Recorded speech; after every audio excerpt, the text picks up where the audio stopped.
Des de fa milers d'anys, els animals s'han repartit per diferents llocs de la Terra. S'han adaptat a determinats hàbitats i han evolucionat d'acord amb les condicions ambientals de cada zona.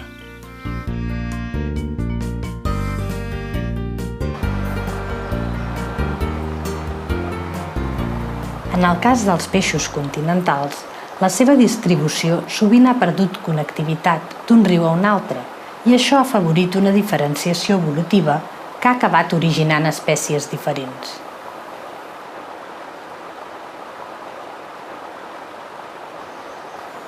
A la Vall d'Aran, al riu Garona, hi trobem un cas únic i per tant de gran interès, el cavilat.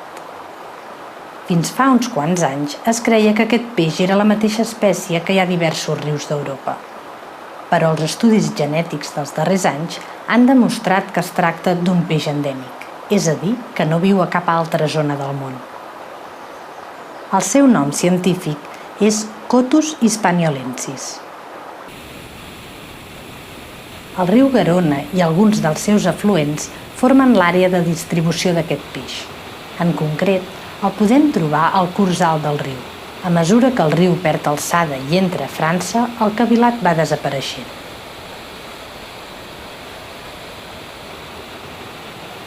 Així doncs, l'hàbitat d'aquest peix és el riu Garona.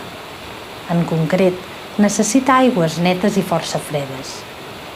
Li agraden els trams de riu que tenen el fons pedregós, amb còdols de diferents mides, i també els sectors on hi circula un bon corrent d'aigua.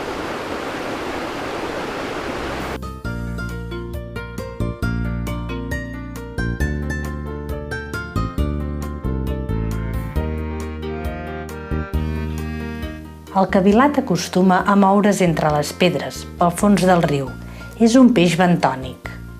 Preferentment és de costums nocturns. La seva morfologia té una certa retirada a la d'un rap. Té el cap gros i aplanat. El seu cos no té escates, sinó una pell fina i relliscosa. La coloració és força variable. En tots els casos, però, està formada per taquetes fosques que es distribueixen per tot el cos amb mides i formes irregulars. Té una línia lateral molt fina que li arriba fins a la cua. És un peix que es mimetitza perfectament enmig dels còdols del fons del riu i que, per tant, és molt difícil d'observar. A l'esquena hi té dues aletes, la primera més curta. A la zona anal hi té una aleta allargada. Del costat del cap en surten dues aletes pectorals que són força grosses. Per la seva banda, les aletes ventrals estan molt juntes i en certa mesura les utilitza com a potes.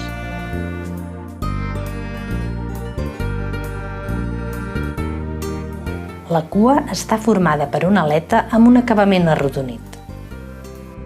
És un peix que no s'arriba a fer molt gros. Els exemplars poden anar des dels 7 o 8 mil·límetres a la seva naixença fins a un màxim d'uns 15-18 centímetres.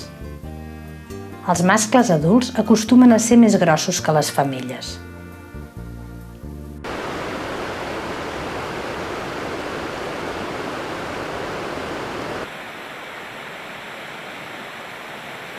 La merla d'aigua és un ocell que comparteix l'hàbitat del cavilat. També li agraden les aigües netes del Garona.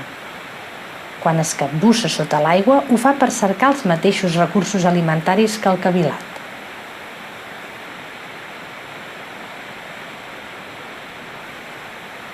Tant el cavilat com la merla d'aigua busquen petits invertebrats a sota l'aigua. En el cas del cavilat, es llença sobre els petits animals que detecta pel seu moviment.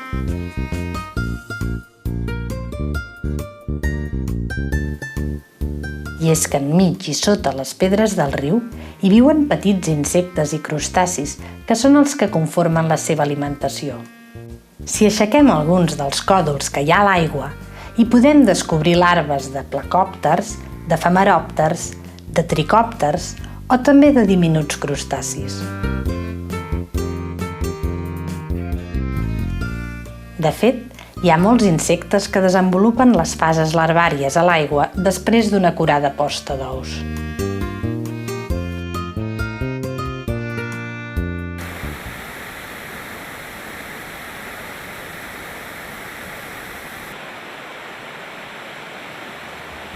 La reproducció del cavilat fins fa pocs anys era un aspecte molt desconegut, i és que l'escassetat i la raresa de l'espècie n'havien dificultat el seu estudi. Passat l'hivern, i quan ja ha entrat ben bé la primavera, els cavilats inicien la reproducció. El desgel i la temperatura de l'aigua del riu condicionen el començament del període d'aparellament. De primer, el mascle construeix una nidificació entre els còdols del riu. Busca i prepara una mena de cova entre les pedres. Un cop feta, s'hi passa força estona vigilant-la. Quan la femella està a punt, el mascle fa uns tremolors amb el cap per atreure-la cap al seu niu a pondre els ous.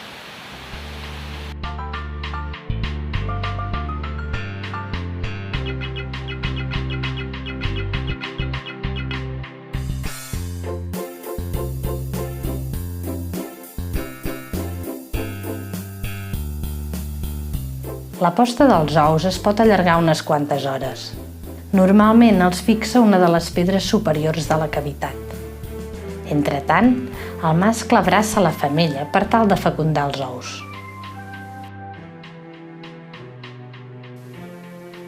Si cal, també foragita altres mascles de cavilat i mostra el seu caràcter a través de tremolors.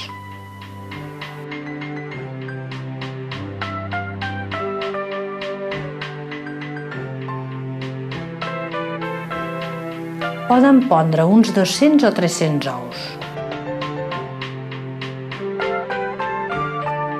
Un cop la femella ha finalitzat la posta, abandona la cova. El mascle, a partir de llavors, agafa un gran protagonisme, ja que és ell qui té cura de vigilar-los. A més de vetllar per la bona preservació dels ous, el mascle també procura airejar-los amb les aletes.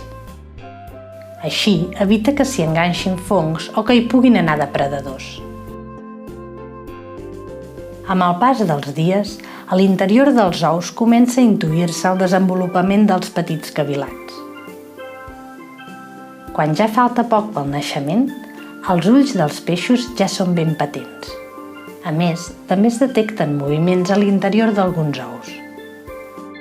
Un cop han transcorregut 30 dies aproximadament, arriba el naixement dels alevins. Alguns, per uns moments, queden presos enmig de la posta. Aviat en sortiran. Se'ls veu proveïts d'un sac vitel·lí força gros. En els primers estadis són diminuts i per tant molt fràgils enfront de qualsevol perill.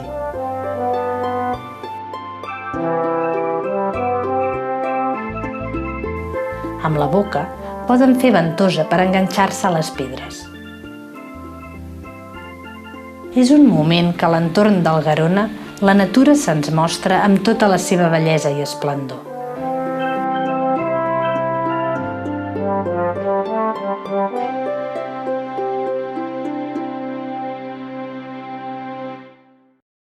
Bé, doncs els peixos d'aigua dolça són un dels grups de vertebrats més amenaçats del sud d'Europa, si no el que més.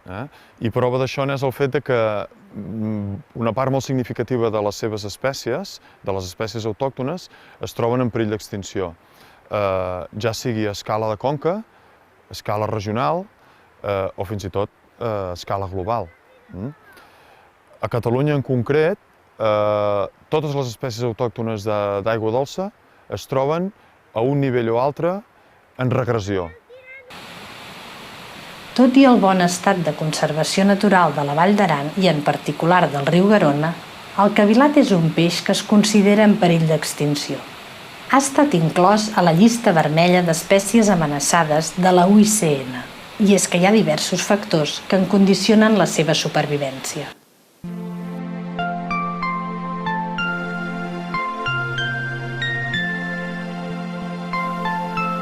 Moltes espècies estan en perill d'extinció.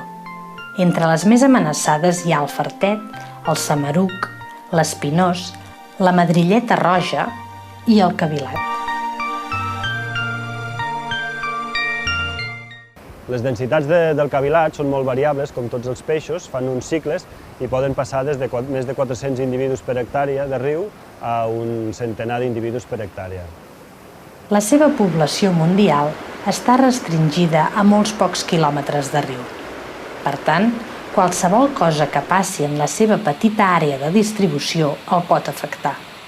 I, de fet, al riu Garona hi ha canvis i transformacions que l'estan afectant. El cavilat és un peix bentònic que té poca capacitat natatòria i té certes dificultats per expandir-se en rius de muntanya. Després d'una crisi, com pot ser una contaminació o una riuada, doncs li costa molt recuperar la seva distribució original. I més encara tenint en compte com està el riu, doncs tot compartimentat amb preses, amb salts d'aigua artificials, això fa que sigui molt difícil que de manera natural el cavilat pugui ocupar la seva zona que seria originària. La construcció de preses els suposa una barrera difícil de franquejar, tant si són grans com si es tracta de petites rescloses. La regulació del cabal d'aigua també pot perjudicar aquest peix, ja sigui quan es canalitza molta aigua cap a les centrals elèctriques i es deixa el riu molt eixut, ja sigui quan es regula el cabal pensant en els beneficis d'alguns esports turístics.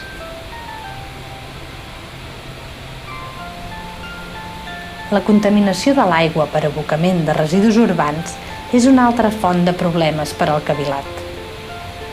Durant els períodes de més turisme a la vall, la concentració de contaminants pot augmentar, atès que coincideix amb temporades de poc cabal.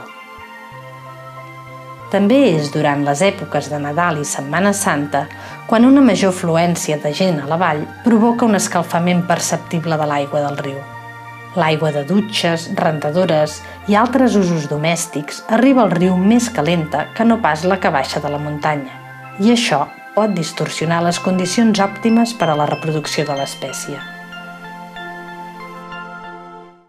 Des del Consell Generau d'Aran, des de les últimes riuades que vam tenir, estem treballant molt amb el tema dels rius per la repoblació de truita, intentar tornar als nivells que estàvem abans de la truita, igualment amb el cavilac per intentar que es vagi mantenint i inclús que augmenti el nivell de peixos que teníem abans.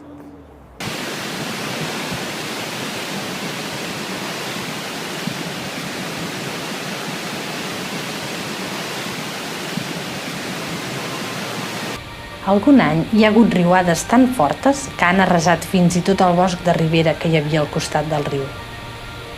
També s'han produït destrosses que han afectat carreteres i cases. Els treballs amb maquinària dins del riu també causen danys.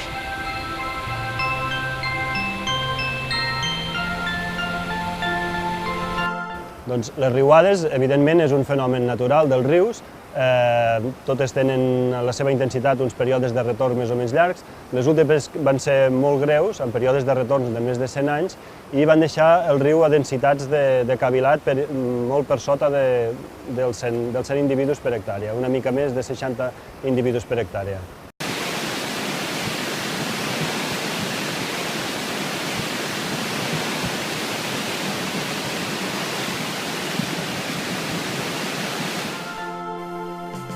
És evident que quan hi ha riuades excepcionals, les destrosses afecten tot l'ecosistema, des de les truites fins la merla d'aigua o la llúdriga. Per totes aquestes raons, el cavilat és un peix que sembla patir un retrocés preocupant, i per això està molt amenaçat.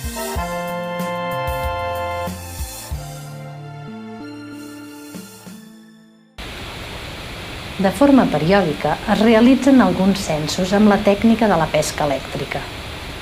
Es tracta de fer petites descàrregues elèctriques de forma molt localitzada. Aquest tipus de pràctica requereix molta precisió, ja que convé que cap peix en surti mal parat.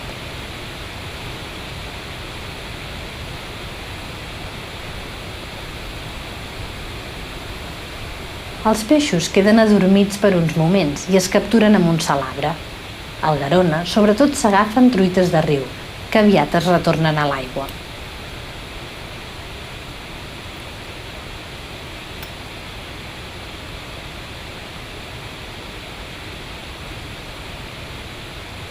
dels cavilats capturats se'n prenen diferents dades. Els resultats obtinguts any rere any permeten conèixer millor com evolucionen les poblacions de cavilat a diferents trams del riu. Un cop feta la pesca elèctrica, els peixos de seguida es retornen al mateix lloc del riu.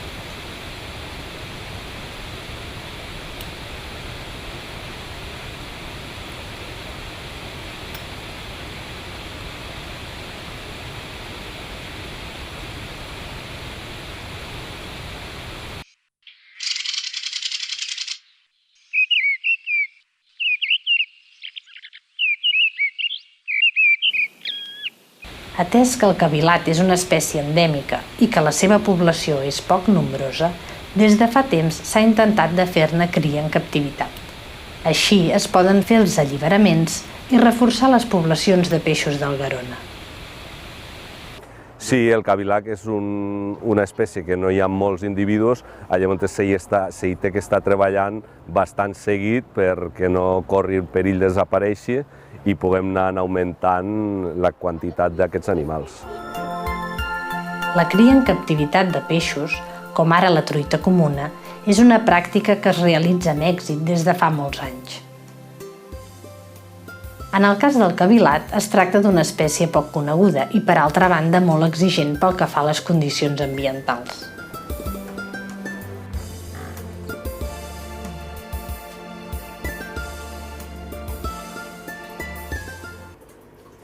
Per reproduir i mantenir amb èxit el cavilat és necessari reproduir les característiques de temperatura, les qualitats fisicoquímiques de l'aigua i també les característiques del seu entorn, el seu hàbitat natural, que és el riu Garona. La cria en captivitat del cavilat és un fet poc estudiat. Nosaltres ho portem fent des del 2006. El cavilat té diverses etapes amb el seu cicle reproductiu. El primer el mascle s'aparella amb la femella, després cuida la posta, després cuida els petits. I clar, aconseguir alevins de cavilat per alliberar el riu és que cada una d'aquestes etapes acabi amb èxit. I donar les condicions en captivitat perquè això passi és molt complicat. De fet, el que ha comportat una major dificultat ha estat aconseguir preses vives per tal d'alimentar cada dia els cavilats. Anem aquí sota el pont de Montclús i ens hi trobem atletes i alguns helicòpters.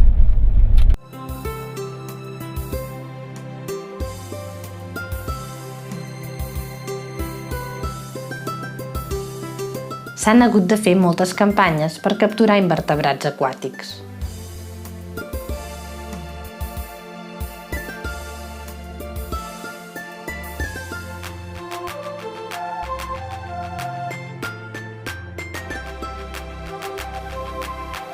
Quan el cavilat detecta una presa pel seu moviment, s'hi apropa tot fent petits saltirons. En el moment que la té al seu abast, s'hi llança al damunt amb un atac ràpid i precís. És una operació que han de repetir nombroses vegades, ja que les preses són petites.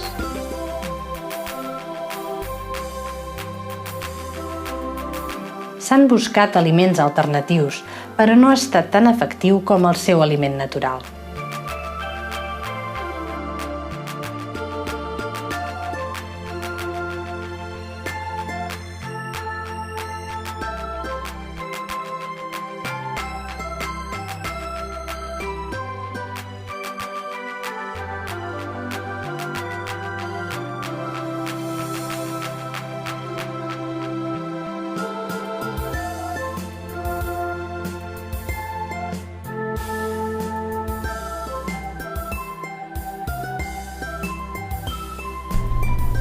A les instal·lacions d'ADEFA s'ha aconseguit fer viure els cavilats mercès a nombrosos desplaçaments per buscar invertebrats als rius. Una de les dificultats que ens hem trobat a l'hora de criar el cavilat ha estat que tant els adults com els petits s'alimenten de presa viva que hem de capturar al riu. Els macroinvertebrats que trobem al riu per alimentar els cavilats són sobretot perles, efímeres i larves aquàtiques de diferents insectes. És bo donar-los aquesta alimentació perquè és molt semblant a la que es trobaran al riu Garona els petits quan els alliberem, i també és l'alimentació que els reproductors mengen al seu hàbitat natural. Ha estat necessari tenir un control molt precís de la temperatura de l'aigua, per tal que els peixos entressin en zel, que comencessin els aparellaments i que completessin les postes. Hi ha hagut alguns ous que s'han perdut a causa de la formació de fongs. Finalment, s'ha assolit l'èxit i alguns centenars de cavilats han nascut als aquaris. Els primers dies, els cavilats s'alimenten del sac vitel·lí. Tot just mesuren uns 7 o 8 mil·límetres. A les poques setmanes ja aprenen a moure's, ja saben amagar-se i també comencen a caçar.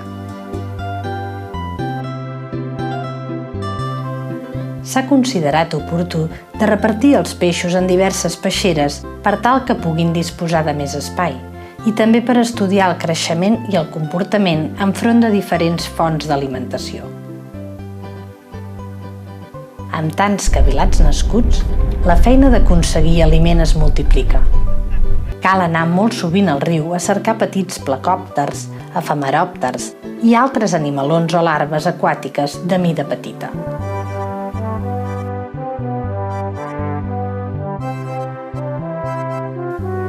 De mica en mica, els cavilats augmenten de mida. Quan tenen un mínim de 6 mesos, ja es pot plantejar de fer una repoblació al Garona. Abans de l'alliberament, es prenen tot un seguit de mesures de cada peix. També es recullen mostres per a estudis de genètica. En concret, es talla menys d'1 mil·límetre de cua per a fer-ne anàlisis.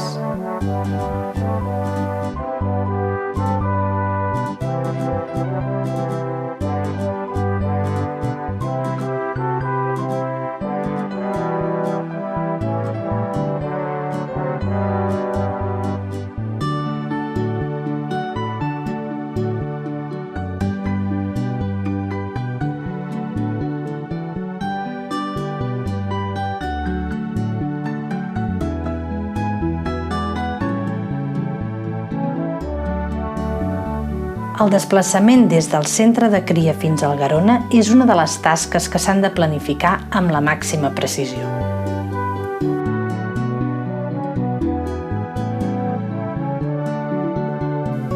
El viatge es fa de matinada, amb l'objectiu d'arribar al lloc just a la sortida del sol. D'aquesta manera, la temperatura de l'aigua dels peixos es podrà mantenir freda. De primer, cal capturar els peixos i repartir-los en diversos recipients climatitzats per tal de mantenir una bona temperatura.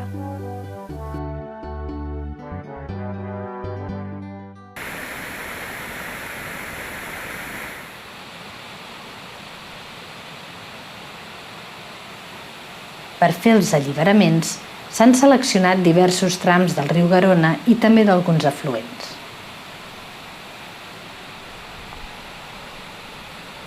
Convé deixar el recipient amb els cavilats en remull una bona estona.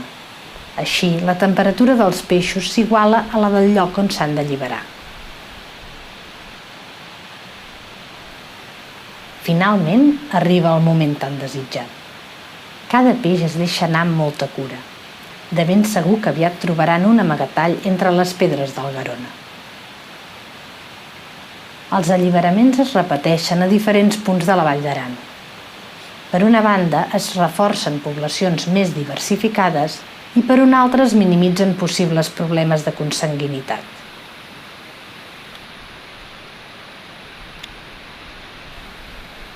Els alliberaments s'allarguen fins al vespre, i és que al vespre és quan els cavilats estan actius.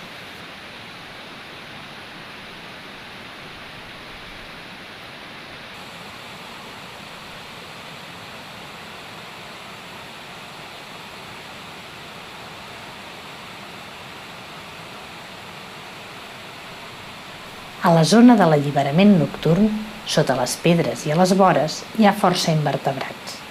Els cavilats trobaran aliment amb facilitat.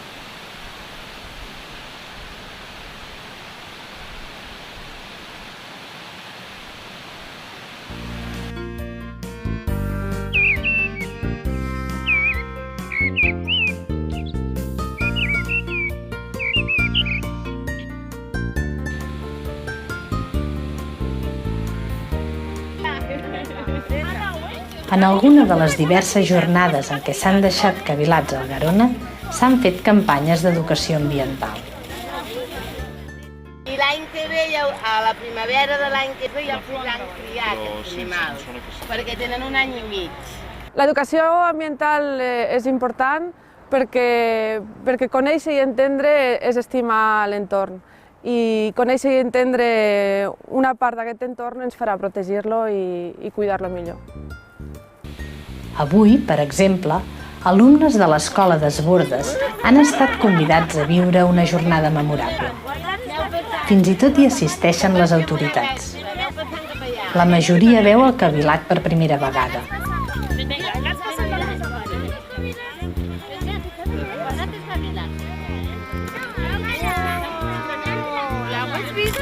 Es barreja l'aigua del Garona amb la dels peixos.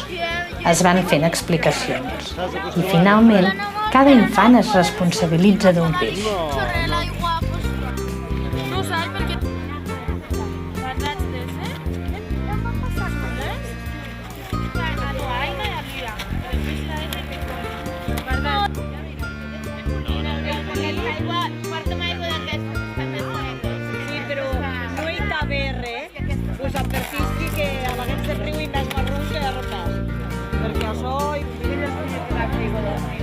Amb molta cura, els cavilats es deixen al riu.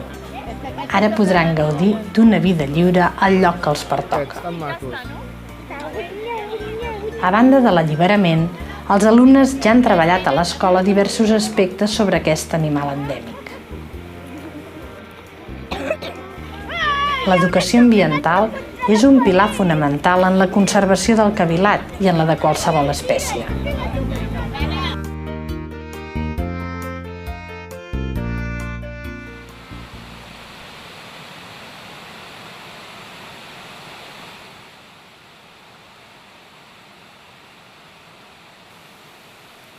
Les condicions naturals i la singularitat d'aquest lloc han permès un procés evolutiu de milers d'anys.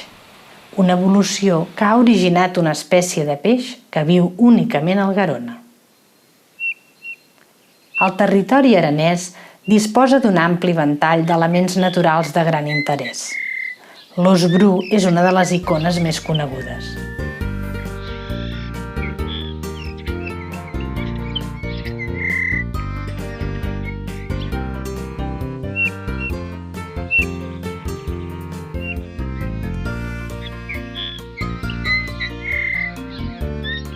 També hi ha una bona varietat de cèrvids i d'ocells de gran interès, com és el cas del majestuós trencalòs o del manútia colorit pela-roques.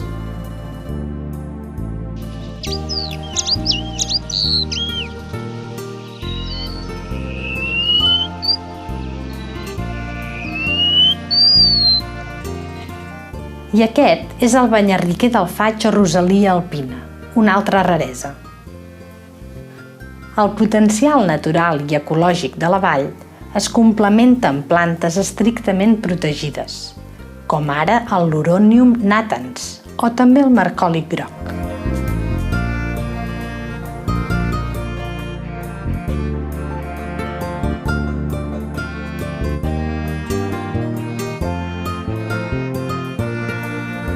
Enmig d'una biodiversitat natural tan rica i d'uns paisatges tan esplèndids, esperem que per molts més anys la Vall d'Aran segueixi atresorant aquesta petita joia de la natura que és el cavilat.